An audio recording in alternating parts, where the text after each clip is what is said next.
Everyone, thank you so much for joining us here on this beautiful fall day, or at least that's what it's like here in Brattleboro, Vermont.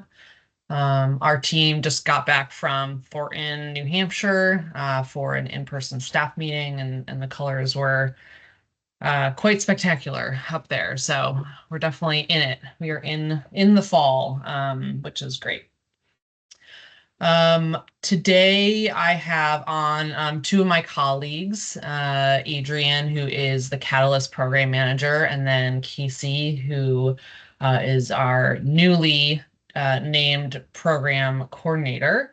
But I'm sure a lot of you have interacted with both of them on various accounts for various reasons. So hopefully they're not new faces to you guys. All right, let me get this PowerPoint started.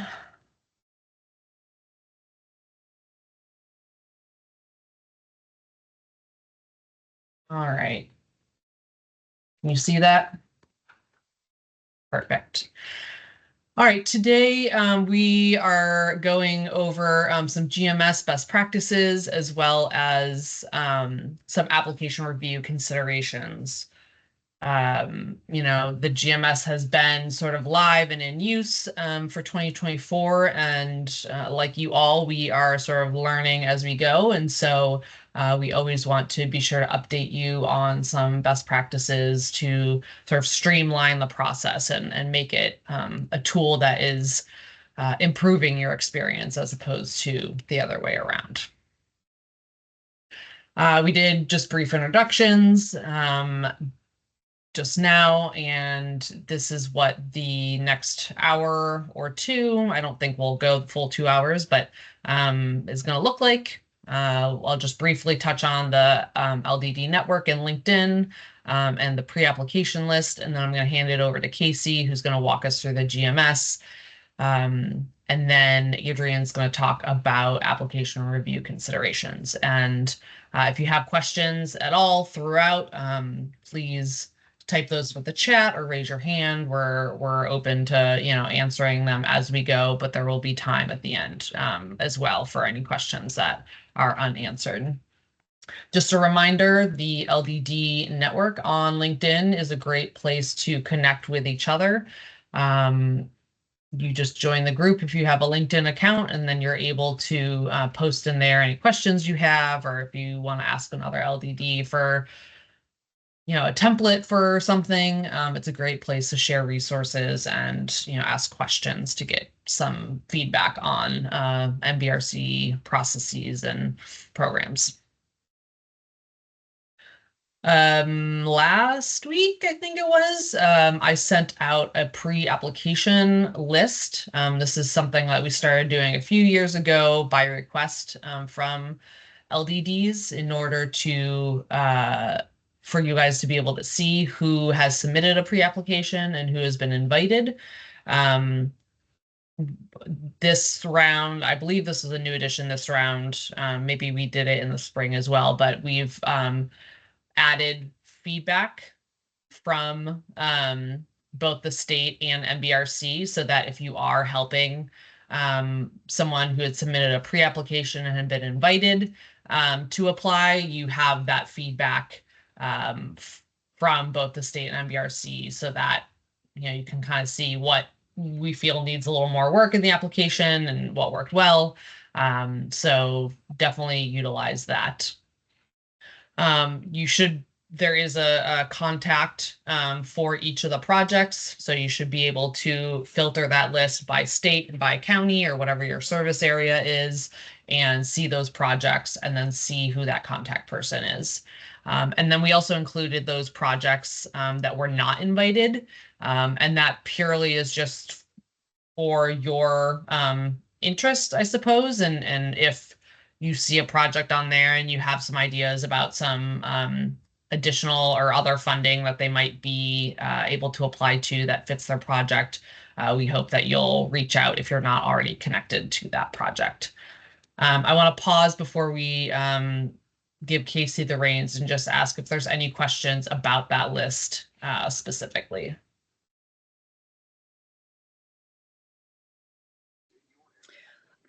Sarah? Yeah, hey Vicky. Hi, how are you? I Good, was how are you? I met with a couple of the applicants this week and last week, Great. and they're wanting me to get online and review their applications in the portal. So I went on, and I don't have the ones, there are a couple that said they added me for access, and I can't see their applications. Is there something I need to do on my end, or? No, this good thing you're here because that's exactly what we're going to go over. It Okay, sounds like they probably associated you with their project, but they haven't requested you to review. So okay, Casey is going to show what that looks like in the GMS, both for the grantee and for the LDD, so you can see both perfect. views. So hopefully that can help clarify some things, and you can go back to them and say, you have to do this in order for me to be able to see your application. I suspected as much, but thought I'd ask. Thanks so Great. much. Yeah, thanks, Vicky. All right, Darren, thanks for the comment. We always hope that it's helpful.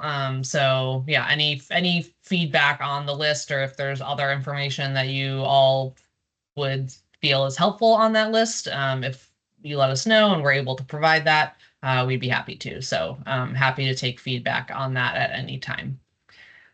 Sarah, quick question. So on that Yes. on that list, we don't need a password to access it or anything. You shouldn't. It's just an Excel file, but if you are having trouble accessing it, please let me know and I'll try and troubleshoot it. Okay, thank you. Yep. Casey, would you like to take it away and just let us know what we're going to be looking at before you start sharing your screen? Sure thing. Thanks, Sarah, and good morning, everybody. Thanks for being here. So I'm going to do a quick little walkthrough from sort of a navigational, technical perspective, share my screen.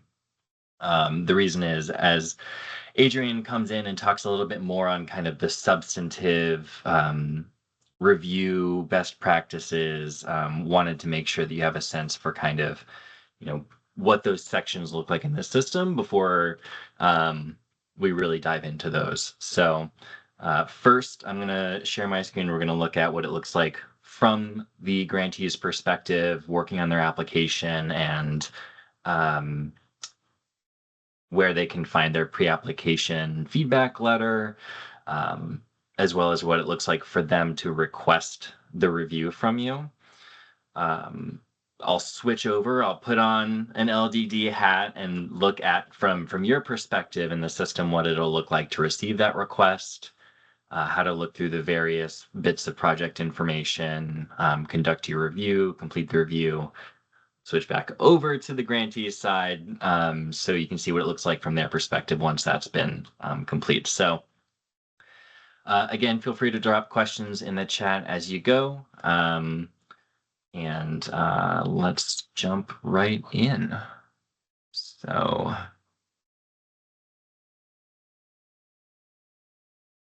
all right. Can we see my screen? All set? Yep, looks good. Excellent. Okay.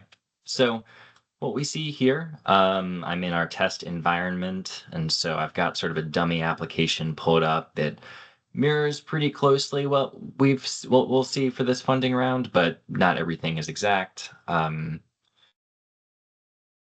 a grantee, I've been where we're at right now is I've gotten my invitation to apply.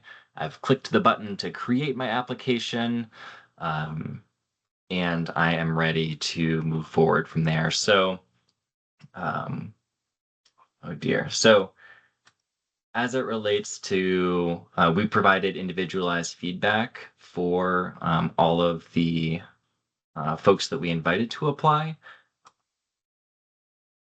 This is going to look a little bit messy. I've done a lot of testing. Um, what they would ordinarily do is they go to their pre-application record, which you can tell it's a pre-application if it has this PR dash number associated with it. So I'm going to go to my pre-application. I didn't create a letter for this test, but in their pre-application record, there's a collab tab, and we sent an email through the collab tab with the specific feedback attached as like a PDF.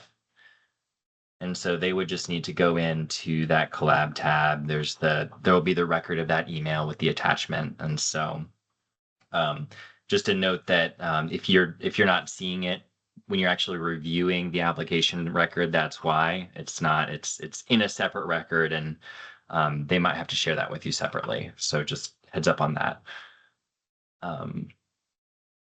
So as a grantee here, or as an applicant here, what I'm going to do is Casey, yes.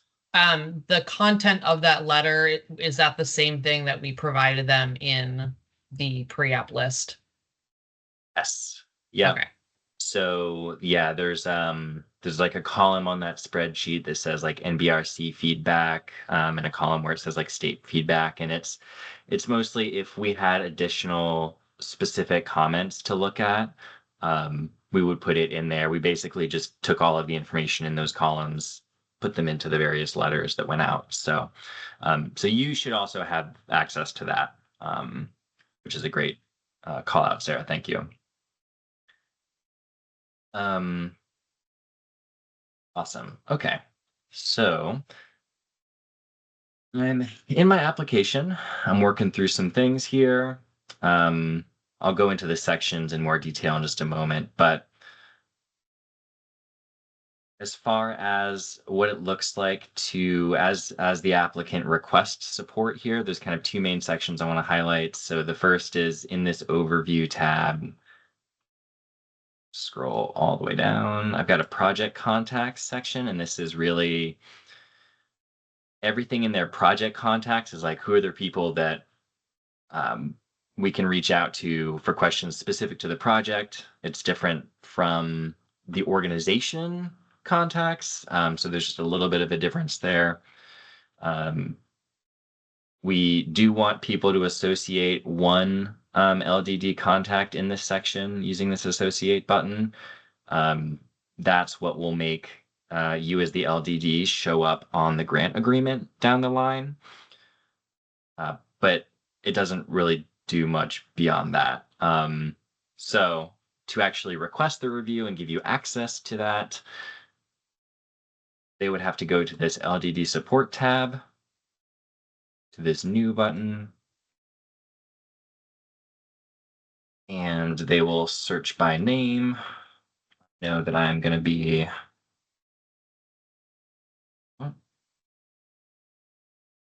helps if I turn on my keyboard. Excellent. Okay. Please help with, and they can be as specific or leave a comment in there if they want. If anyone has questions about the due date, I would set it just the application due date. I don't think it needs to be earlier. Hit save. And the last thing I need to do as an applicant to fully request that, since that request has been created, but I need to actually send it for review.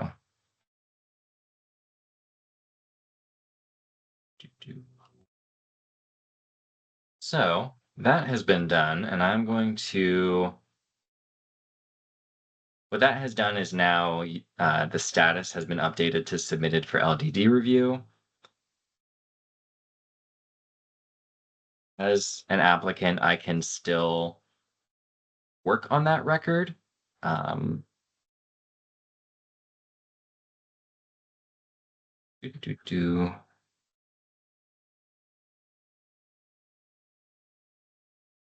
testing environment is a little bit slower than the real version. Yeah, there we go. So you can advise folks to start that review with you, and then you can work in parallel if you want to kind of get a head start on it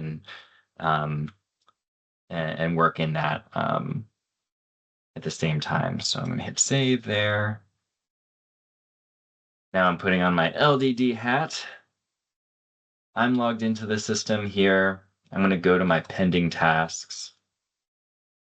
Casey, we have a question from Vicky, which is, I think, pertaining to what we just went through. Is there a lag time to get the approval when sending for review? Time and approval. Vicky, do you mind just kind of elaborating on that question a little bit? Sure. I was speaking with someone yesterday who said they had gone through the steps and hit the submit and they hadn't heard back. And so I just wondered if there's a lag time between when that's submitted and then they're going to get notified that that's been accepted for the reviewer.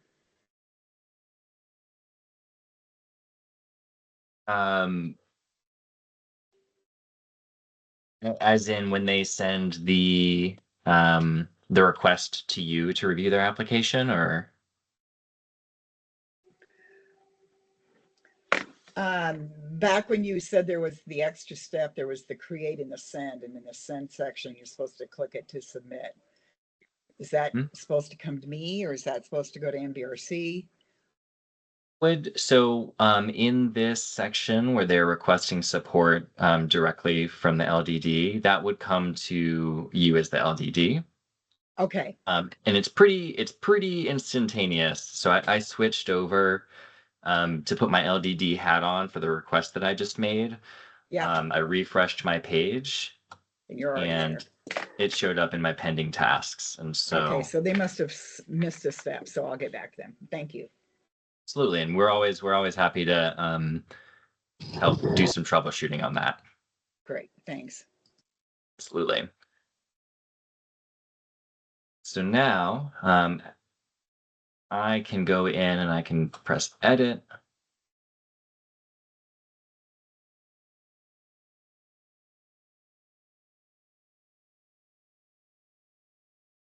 And now I can see all of that application material available, editable.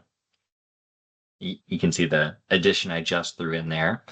So it's pretty real time. And so you can work on that application.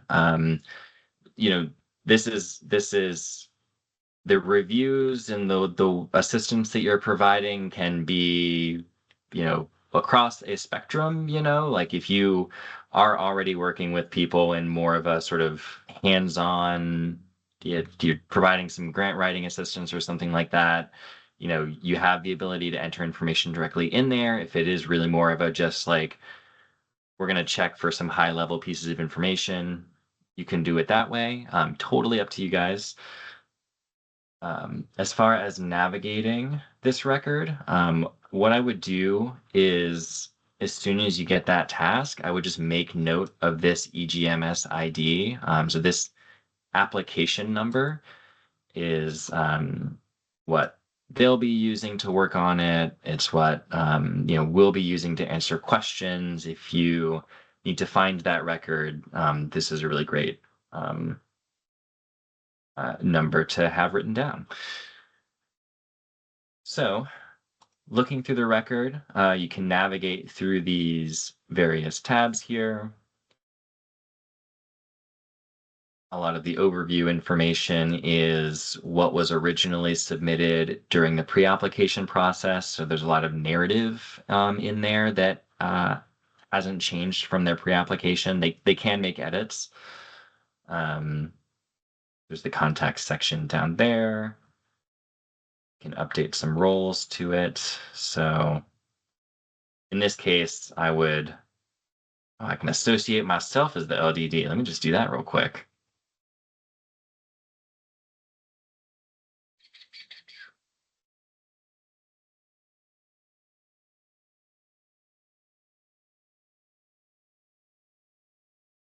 Should be able to. Excellent. And now I'm going to set myself as the LDD contact. So you can do that yourself as a part of that review.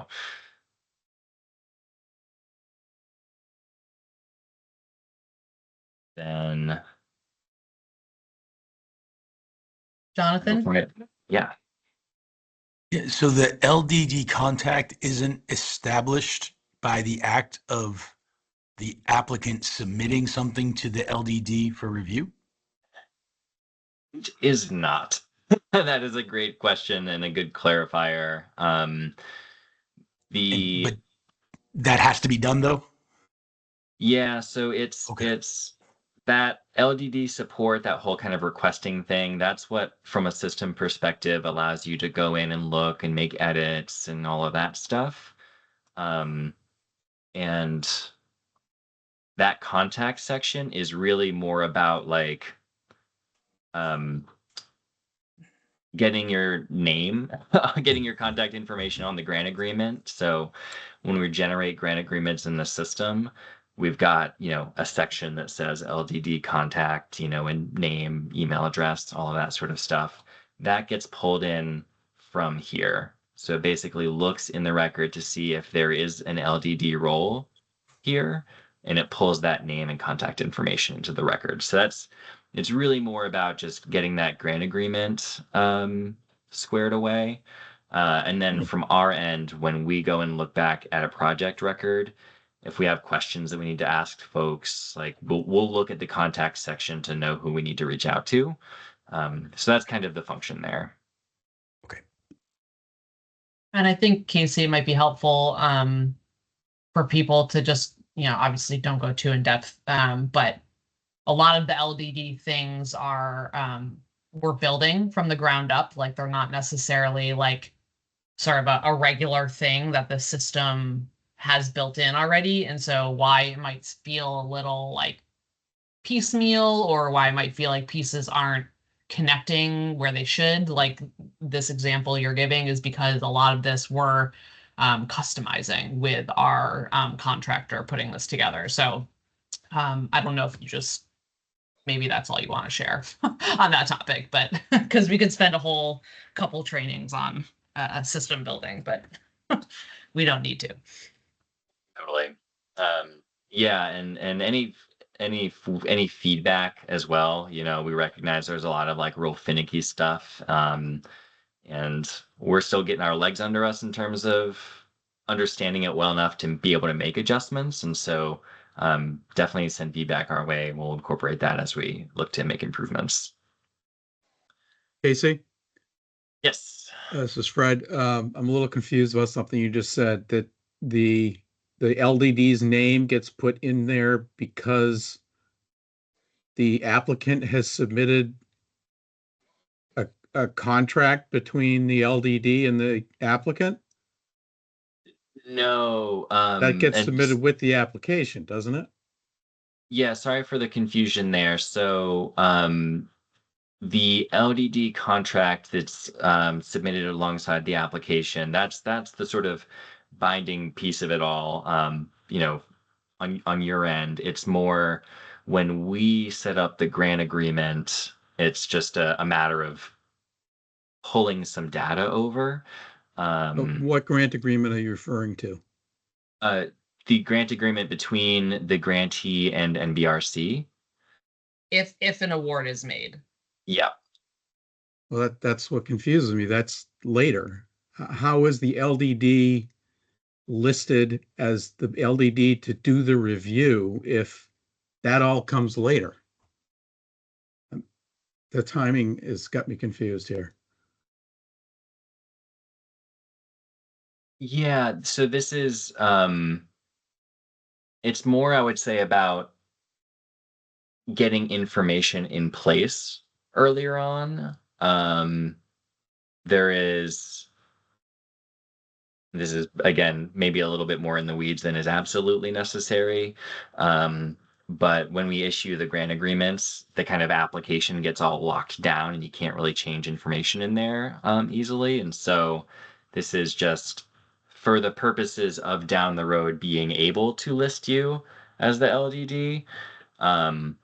We're just trying to get your name on there in the near term, if that makes sense. Nope, not at all. So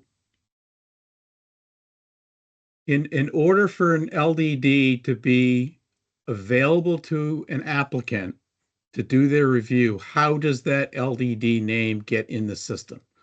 They have to choose it, right? Yeah, the grantee has to go into their record and sort of make that request proactively. They have to search for your name in the system and add it on there. That doesn't, for instance, you could, as an LDD, provide a review for an application that you might not even be working on. You might not work with them. You might not sign a contract with them later to provide those sort of life cycle administrative services. But if you wanted to conduct a review without necessarily like being on the grant agreement later, like that's what sort of that breakdown is.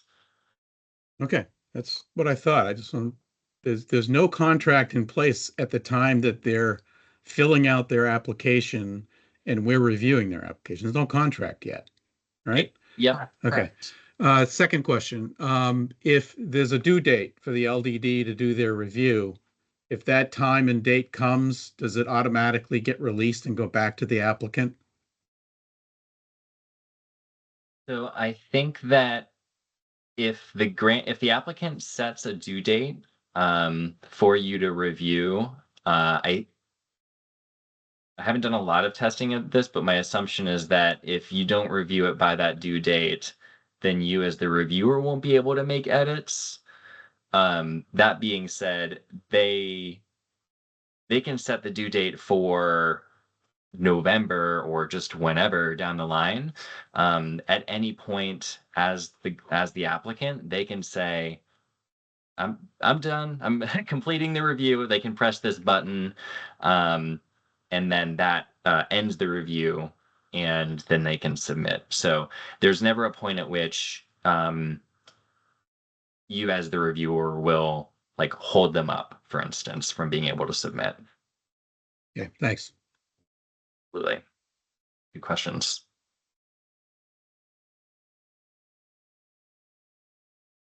Awesome. Okay, so I'm going to do a quick breeze through of the rest of these sections here, and then I'll turn it over. But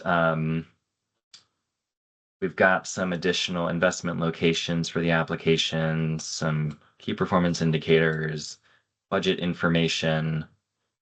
You can expand the budget there, make edits, review.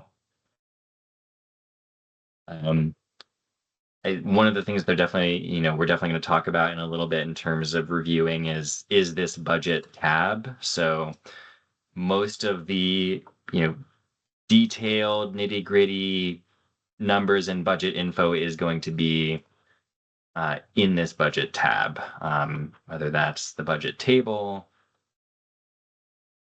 the narrative, or the funding sources and commitments. So those are definitely some important sections to know where they live. Technical proposal in this tab is a lot more narrative information. LDD support, this is sort of on the LDD side. I can go in and enter my review. There's a forms and files tab. There's going to be a lot of, this is the supporting documents checklist. This is another important section to know where it lives. So forms and files, and then supporting documents. I didn't upload any. Here, if I can do that right now, just to show you what that looks like.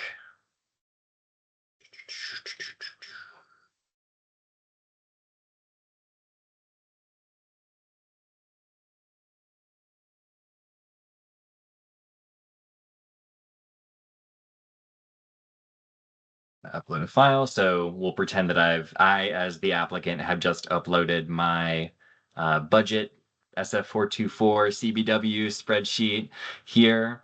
So we've got a template available for folks. They can download, open it up, fill it out, and then upload their detailed version there.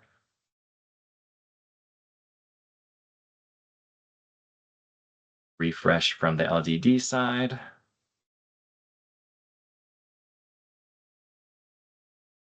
And now I can see that document that's been uploaded by the applicant. and download it myself to my computer and review it.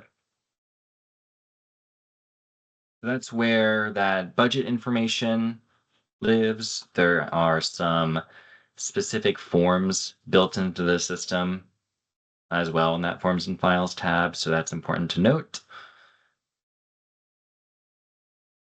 We've got a collab tab here, which is a great way to be able to communicate within the record, so that questions that are being asked as you're working stuff out, NBRC staff will also be able to go in and kind of see that conversation thread, understand what's happening, and work with you on troubleshooting, that sort of thing. So definitely making use of that collab tab is great. You can send emails through it, and that record will show up here.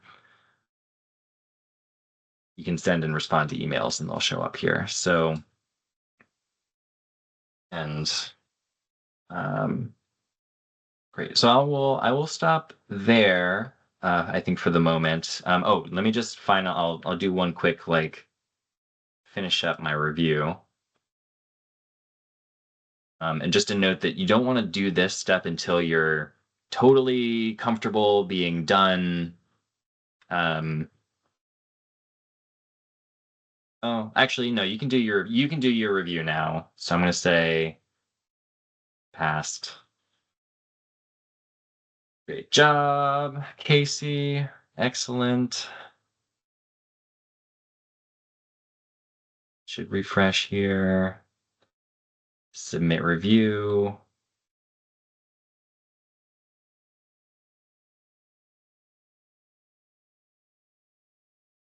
And now if I go back here,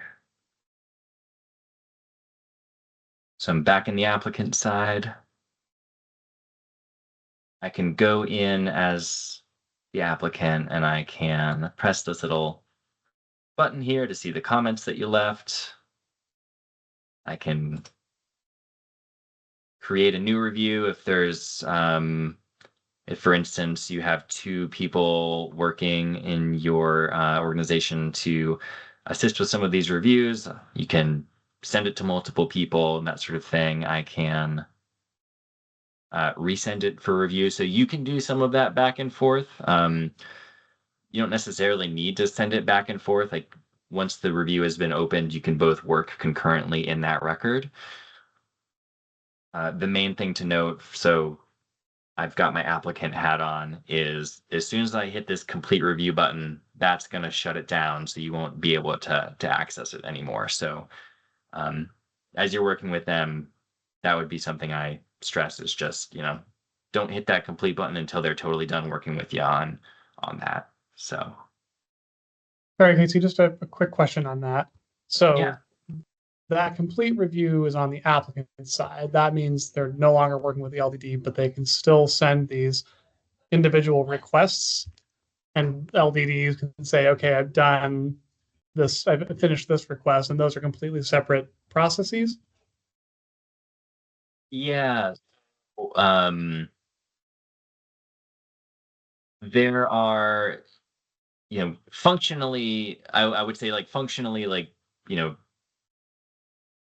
you don't even really need to, as the LDD, officially hit that submit, leave the comment, that sort of thing. It's if you want to have a record of having submitted your review, it could be a one thing that you might do just for kind of record keeping purposes is, maybe you've gone in and you've made some edits to the record, and you want to just summarize the things that you did. That might be a good way of saying, hey, made these changes, this thing still needs attention. You hit submit, it goes back to them. But the applicant, oh, sorry, go ahead. No, go ahead. So this interface here, the LDD support, is how the applicant adds us to the application so we can make edits. But we don't have to do anything with this request feature once we're in the application. But the thing that stops the LDD from being able able to edit the application is that complete review towards the top. Wait. Okay, and so does the applicant have to do that in order to submit the application, or can they leave that open as long as they need LDD support, like up to the application due date? They can, and I would suggest even like leaving that, don't touch the complete review button until they're like ready to submit. So But they do I'm have to gonna hit that just before they hit submit. Mhm. Okay, thank you. That's clear. So just to sort of see what that final piece looks like. So I on the applicant side have hit complete review now, and the status has changed now to LDD reviewed. So now you'll see, like, I no longer have the option of creating your reviews or sending it back or anything. Point of And no from return there, and they Yeah, can't from go back with the same application. They'd have to do a new one. yeah, and if It's even there's really a need to, and actually what I can do is just my navigation here. Oh dear, this is where this gets. You don't need to show us that, hopefully, because as long as we know, don't hit complete review until they're literally ready to submit. We can So tell yeah, them you that. can, and so you can review your past. You can look at records that you've reviewed in the past. So if you want to reference those, totally can. So now switching back, I hit submit application. Yes, I'm gonna have a bunch of errors because I didn't actually fill out a lot of this. But that's kind of what it looks like. So happy to, yeah. Casey, just to reiterate, in order for the applicant to hit submit application, they will have to hit that complete LDD review button. So that is a step that has to be done before submitting an application. But you're recommending that they just kind of leave that open and not hit complete review until they feel like they're ready to submit. But that is a button they have to push. Okay. Correct. But not the LDD. Correct. That is on the applicant side. Yes. Okay, great. Thank you. And do I understand correctly that we only have access to applications at this point, not pre-applications, but there's a plan for us to have access to pre-applications to review? Is that correct? So yeah, so we are in conversation with our contractor around if it's possible to give LDDs access to the pre-application records, like while an applicant is working on a pre-application. Is that the question, Fred? Yes. We Okay, currently yeah, so do not have access to pre-applications, correct? Yeah. correct. However, when I know this is not your question, but when a pre-application is submitted and invited to apply, a lot of that information, and maybe all of it, Casey, correct me if I'm wrong, is transferred into that application record. So technically, when you're looking at the application record, that is what they put in the pre-application. I know that doesn't answer your question about, when you're able to see that before they submit as a pre-application, but you are seeing all the information that they submitted in the pre-application round. And we'll update you guys as soon as we know more about getting you guys access to that pre-application round of records. Thanks. Yep. All right. Well, I will keep an eye on the chat for any other questions that come up as you think of them. I'm going to stop sharing and pass the baton over to Adrian. Great. Thanks, Casey. Thank you, Sarah, for putting that back up. Okay. So now that we've walked through what the GMS environment looks like, we're going to walk through some of the suggested sort of focus areas if you do take on reviewing a draft application. We realize there's a lot of material in an application, a lot of narrative text. And while you can absolutely review the entire application, we wanted to highlight some sections of the application that are particularly useful to have a second set of eyes on.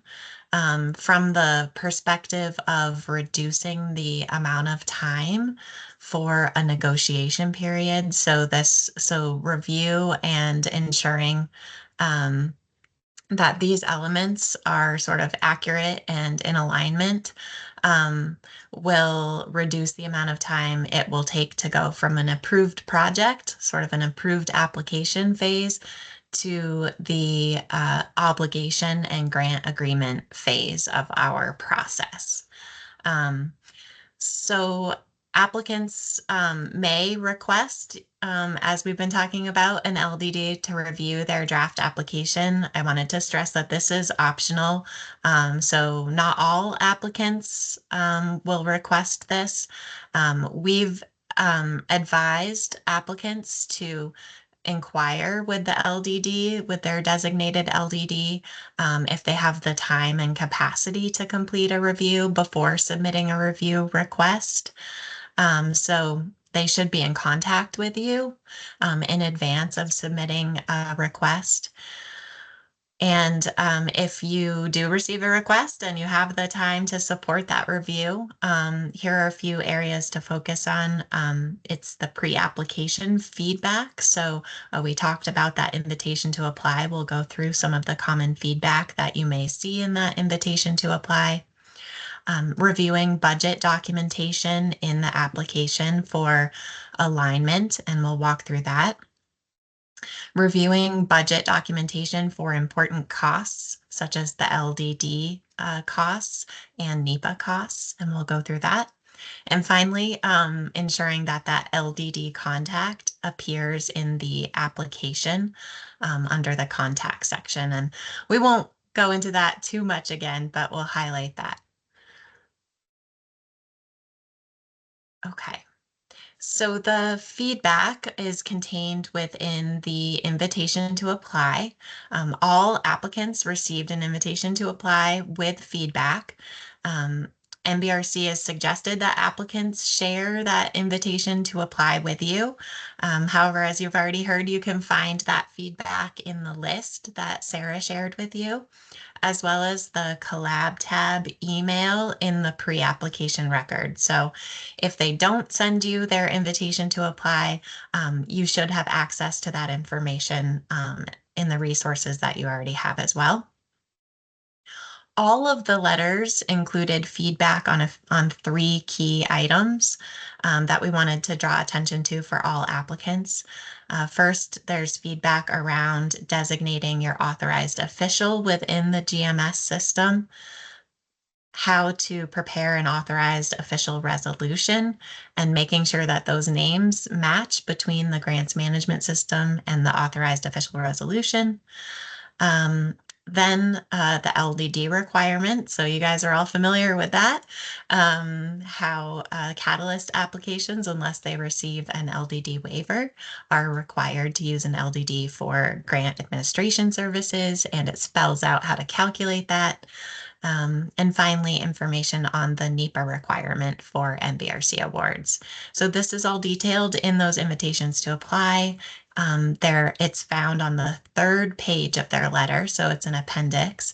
It's definitely possible that applicants miss that 3rd page, so that's why I'm providing that detail for you, so that you can bring that to their attention, and again, serve as sort of a second eye on those items in that letter. The other component of feedback in the letters is that NBRC specific or state specific program feedback. If in the letter those sections are blank, that's okay. That means we didn't find any specific items that required review or corrections. However, if you do see some items there, you may see these feedback sort of headers. Some of the common feedback we provided to our pre-applicants. included an inadequate budget narrative. Um, we often saw in the spring round and in some of our pre-applications sort of weak budget narratives where costs weren't detailed, or that sort of connection between those big bins of costs weren't made to the activities in the project proposal. So if that was flagged, you can go through the budget narrative with them. You can also recommend that the applicant watch our application workshop, which was focused all on budgets and provides information on how to develop a high quality budget narrative. You may see no funding sources listed. This means that the funding sources commitments table was incomplete. This is part of the budget tab in the application, and this is where an applicant is asked to designate or show all of the match and cost share sources for their project. This is required for the application, whereas it was not required at the pre-application. So if you see that, that signals to go to the budget tab and review the funding sources to show that they've inputted that information. Other federal funds signals that the project has other federal funds associated with it, and for them to confirm that they do not go over the federal funding ceiling. So 80% of the total project costs can be made up of federal funds, but no more than 80%. If there's a message that says exceed maximum award size, that means the project requested more funding than they're eligible to receive. So they'll need to revise their budget information to reflect that maximum award size. And finally, no construction costs. That means that the construction category of their budget had no costs associated with it. And that it is also an infrastructure project. So all of our infrastructure projects need to include construction costs. It's actually construction in support of infrastructure. And so if that message is there, that means they need to review their costs and look for those infrastructure construction costs and have them show up in that sort of construction category of the budget. So that's the common feedback that we provided to applicants. I'm going to jump into some of those budget items. We often see budget documentation that does not align or match across the three primary pieces of budget information. The three primary pieces, as you probably already know, are the budget period table in the GMS, the funding sources table in the GMS, and the SF424 CBW, or the detailed project budget. So in order to move the award to the grant agreement phase or to request obligation of funding, all of those documents need to match. And so that's where your review is really helpful. We have suggested that applicants complete the SF424 CBW, that detailed project budget first, and then go back into the GMS to update the budget tables and funding sources tables to match what they have put in their 424 CBW. That is really that detailed budget, and things may have changed since the time they submitted their pre-application information. So we suggest they get detailed first and then align those higher level budget documents. So again, if you see budget issues, you can recommend that they go to the workshop and review some of the budget information provided in that workshop. You can also work through the budget issues you see with them. This all depends kind of on the time that you have available to provide support. If an applicant happens to reach out to you about any budget errors they receive when they submit their application, you can refer them to the common GMS errors document we have, or to the admin@nbrc.gov email address.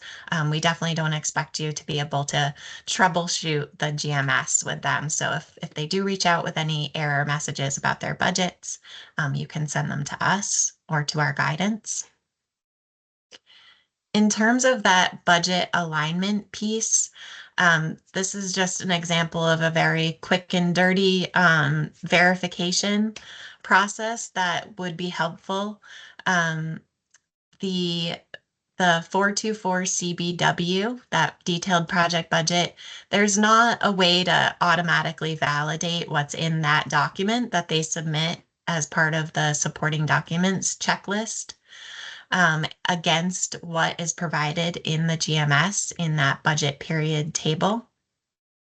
So really simply looking at that 424 CBW document, looking at the totals for each of the columns. So looking at the NBRC share and the HUD share in both the budget period table and the SF424 to be sure, CBW, to be sure that those amounts match is a great place to start. The applicant match should be the same. The other federal column should be the same. And then in the GMS table, we have a sort of combined other category, whereas in the CBW, there's a few other types of funding share sources. And so the other in the funding table should align with the total of all of the other share columns in the 424 CBW. Similarly, looking at the total project costs for each category. So those are the rows in the table. GMS, refers to the grants management system. That's the environment that Casey just walked you through. I apologize for that. We're already using our acronyms, so that's not helpful to you. But similarly, looking at the total project costs for each category. So those are the rows in the column and the sections within the CBW. Looking to make sure that those align as well. And of course, the total overall project costs. Those are cues if there's misalignment. Those are cues that there's obviously differences. And again, the applicant can dig into those differences either on their own or with assistance from you. The NEPA and LDD costs, we consider these important costs across all projects. So in section 6 of the CBW of the detailed project budget, we should see a line item for LDD costs. And we often see that the 2% calculation is not done on the NBRC requested amount. Sometimes it's off the total project costs. Sometimes it's off a random number combination of costs. And so it's really helpful to have a second set of eyes to ensure that that cost aligns with 2% of the NBRC requested amount. Similarly, reviewing that there's a line item in that section 6 of the SF424 CBW dedicated to NEPA costs is helpful. These costs generally should range from $500 to upwards of $10,000, really depending on that level of NEPA review required.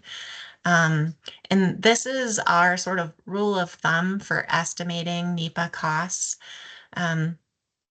We view it as really important to have some costs budgeted for projects unless you have a really strong feeling that it will fall into a categorical exclusion with no Section 106 reviews. It's helpful because we can always reallocate the budget, but to be able to plan for some costs is important at the front end. You probably have a feel for the types of projects that qualify for categorical exclusions versus an environmental assessment based on your experience already. But again, this is sort of our rule of thumb for how to sort of couch a project into those three environmental review processes for budget estimating purposes. And the last piece is really getting back to where we started with Casey, adding that LDD contact. Again, we use that contact information in the overview tab of the application to populate the grant agreement. And so that's why it's critically important to us to have an LDD designated and that the LDD contact role is associated with that name in the contacts section. We had to go back for revisions or during the negotiation process to have applicants add that information in before moving them to the obligation and grant agreement phase. And it does take quite a bit of time to, when you start adding up all these revisions to complete them. So getting it right on the front end is really helpful. And I think we already mentioned that one of our common errors we've seen is that the applicant, thinks that they have associated the LDD because they requested your support. So again, just paying attention that there is that LDD contact in the contact section of the overview tab. Adrian, we have a question from Tracy about the LDD costs in the budget. She's asking if the cost should only fall under NBRC as opposed to split between NBRC and match amounts. Yeah, everyone seems to do their budgets a little differently. Sometimes it's a preference. The LDD costs are a reimbursable cost by NBRC, so they can absolutely fall 100% in the NBRC line. Some applicants prefer to split things out across each between NBRC share and applicant match across all of the lines, whereas some are more specific where they put all of the NBRC funds towards one task and all of their match towards another task. So they are eligible to 100% be in the NBRC share. And then Jonathan has a question. Sure. Thanks. From the previous slide where there was the discussion about categorical exclusion versus environmental assessment, you mentioned that we may have some familiarity based on, local conditions or the specifics of these projects. Is there a training on assessing that exact thing from the LDD perspective? Well, we do not have something from the LDD perspective. We do have NEPA materials on our website, including a presentation that provides examples of the types of projects that fall within categorical exclusions or that may require a Section 106 resource review, or that would fall into an environmental assessment. That's something we can work on, though. We could take a note and potentially have a session on that if that's of interest. Well, if it was my broader point is that that's not a decision that the local development district makes, but the process by which that decision comes to pass, it would be great to sort of see, maybe for applicants and for districts, just what that looks like, how we arrive at who arrives at that determination, how and when. Yes, so NBRC is responsible for the NEPA environmental review determination and for completing the process. So it is an NBRC process and determination. So we work with a consultant, the Clark Group, and they help us make those initial determinations. They help applicants walk through the process and help us track everything. But in the end, it is an NBRC led process. Darren? Yeah, just to follow on to Jonathan's question, if we are in the we're helping an applicant prepare an application and we're not sure where they'll fall on that in NEPA review, should we reach out to NBRC or the Clark Group for information or help on that? Or is it kind of a make your best guess and budget more than you need? You are absolutely welcome to email admin@nbrc.gov for some additional guidance. It basically boils down to, and this is again a very oversimplification, but if a project is more of a program or a plan or something that does not involve research or human research, I don't know why I'm saying that, but like survey work, or on the ground, sort of in the ground disturbances or construction, it's likely categorical exclusion. Categorical exclusion plus a section 106 means that the construction or the project would likely fit a categorical exclusion category, but that there could be historical resources in the area, or the building itself might be an eligible structure, or endangered species in the area. So we have to do an additional consultation with those resource agencies to verify that they agree there's no issue. And then third, projects like construction of new buildings, of increasing the size of wastewater treatment plants or services, those kinds of things where there's really intense construction or in the ground disturbances, likely result in environmental assessments.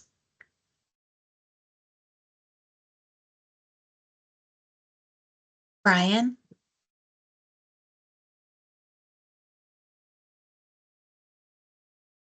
I would just add like the caveat that, because this came up with one of our grantees, is that if an EA is required, that is not done by NBRC's NEPA consultant, that's done by the grantee.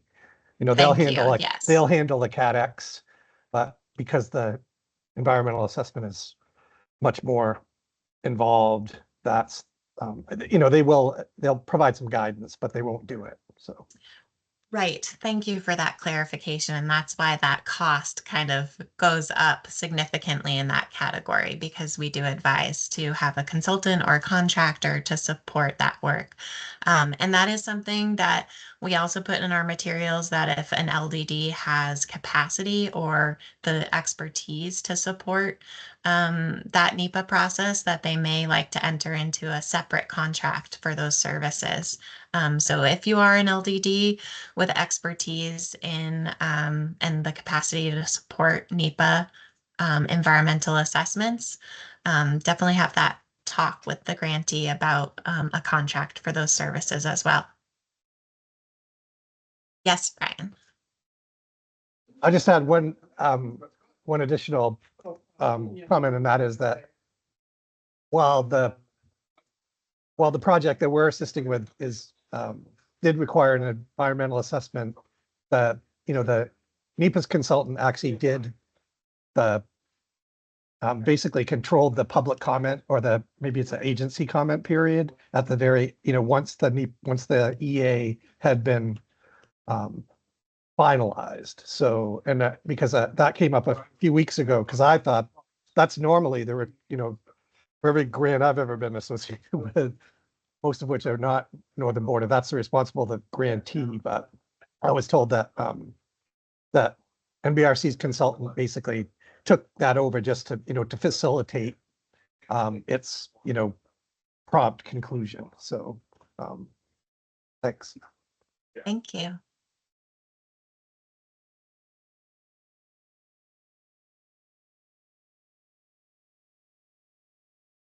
Okay. Well, if you have any additional questions or comments, or if you get into any of these reviews with the applicants and you have questions, feel free to reach out to the NBRC team. And thank you for working. It's really helpful.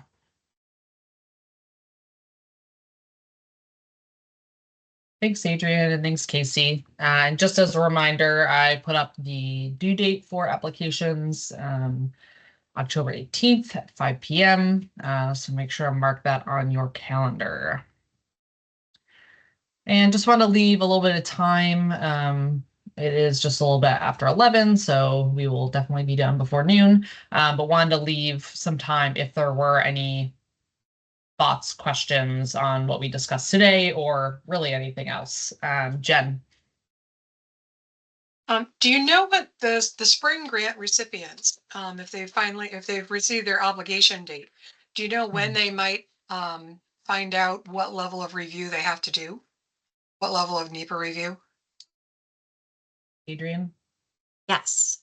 Okay, so most of the spring awards, except a few, have received an obligation date. And you should have been included in an email with that date for those that have the obligation date.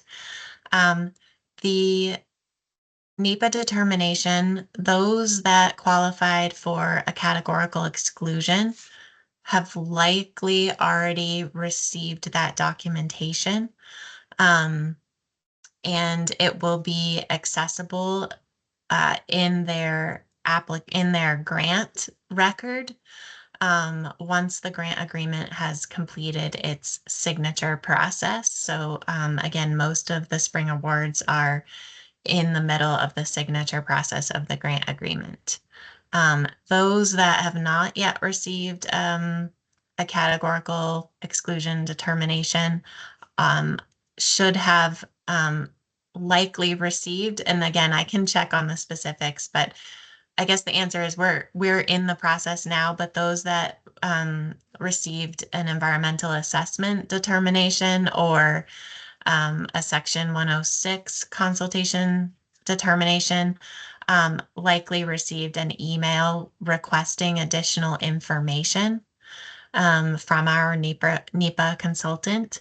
And that again should be including the LDDs in those communications for each of the awards. So if you have a specific award in mind, feel free to email admin@nbrc.gov to get an update, but know that we are actively working through those. Thank you. Sure. Fred? Yes, I've got a question on a grantee contract amendment for a budget and/or scope adjustment. On the form for a contract amendment, there are boxes that you can check off that say no change Correct. for certain things. So if they check any of those boxes off, I'm assuming they also do not need to submit the corresponding revised document. Is that right? Correct. Yep. As long as those documents, there's no change being made, that's sort of what that box is telling us. Is Right. you've reviewed the list and you're saying that nothing is changing on these documents, so you do not have to submit the ones that you check off. Great. Thank you. Yeah. Any other questions?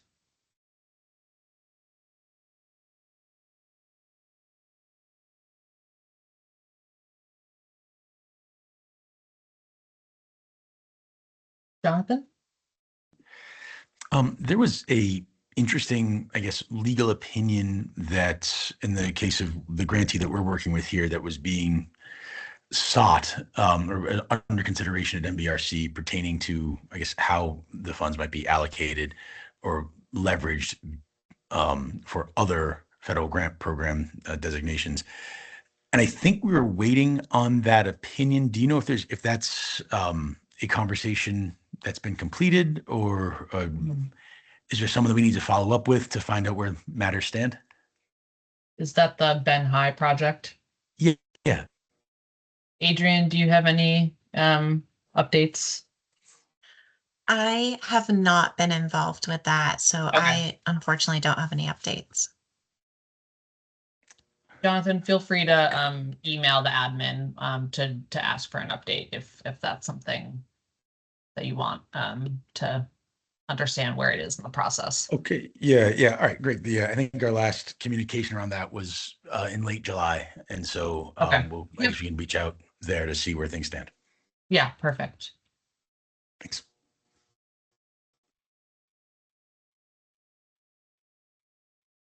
right, anything else?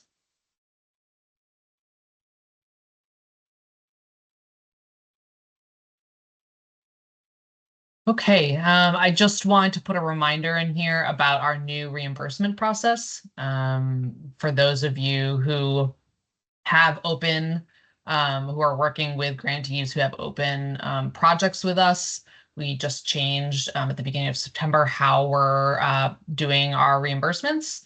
We're hoping it just will streamline things, it'll make things go a lot, faster. And really just, make things less complicated. So essentially, we're not requiring grantees to submit any supporting documentation, but the grantees will be responsible for keeping that information internally. And, we will be doing periodic reviews, which essentially look like how we were processing reimbursements before, where we do ask for all the supporting documentation. So grantees really should keep that documentation on hand just in case, we are asking for that submission of the documents. So just wanted to highlight that there, and also any questions or clarifications you need on that, happy to answer those. And on the right hand side here, we have some links to forms and resources. And when I send the slides out, you'll be able to click on those. Sort of our standard resource slide. We've all seen this slide before. And that is it. So thank you guys so much for joining us. I hope you enjoy the rest of this beautiful fall day. At least that's what it is here in Southern Vermont. And, we're happy Adrian and Casey and I can stay on for the next couple of minutes if there are, any maybe more specific questions that you need answered. Thank you. Thank you, guys. Thanks. Thanks a lot. Thank you. Take care. Thank you. Thanks, Casey and Sarah. Thanks, Just a quick thought for avoiding some of the confusion in GMS in the future.